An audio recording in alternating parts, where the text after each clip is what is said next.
Paano ba to? Ito po ang salmong tugunan. Ito po ang itutugon. Puon kami yung iligtas at tanglawan ng iyong sinang. Paano ba to? Paano ba to, G?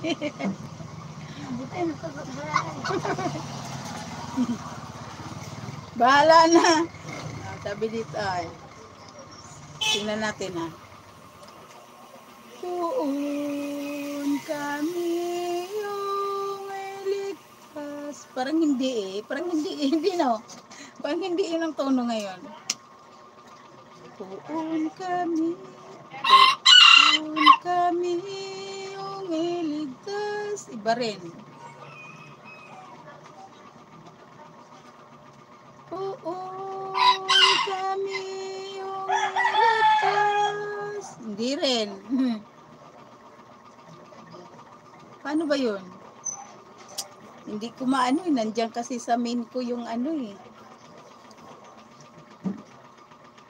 Puon kami yung iligtas at tanglawan ng iyong sinag. Pwede pa yun no? No? Oh, sigurado ka? Aray ko. Tatawa lang tayo dito. Puon kami yung iligtas at tanglawan ng iyong sinang. Pastol ng Israel, kami ay pakinggan. Mula sa trono mong may mga kirubin, kami ay tulungan sa taglay ng lakas.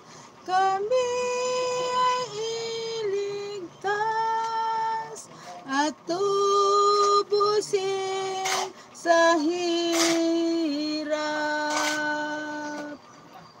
Puon kami yung iligtas at tanglawan ng iyong sinag. Ika'y manumbalik, O Diyos na dakila. Pagmasdan mo kami mula sa itaas at ang punong ito'y muling pagyamanin at iligtas. Lumapit ka sana ang puno ng ubas na itinanim mo ay iyong iligtas.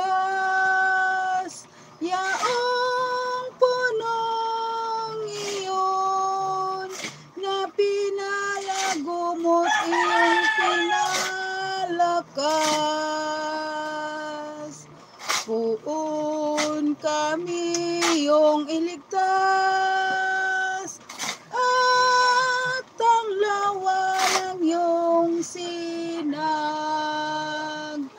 Puon kami yung iligtas at tanglawan ng iyong sinag. Amen. Hallelujah, hallelujah. Ang Diyos ay maghahari na.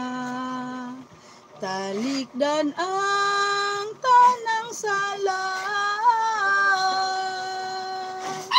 Manalig sa balita niya. Hallelujah, hallelujah. Amen. Thank you, Lord.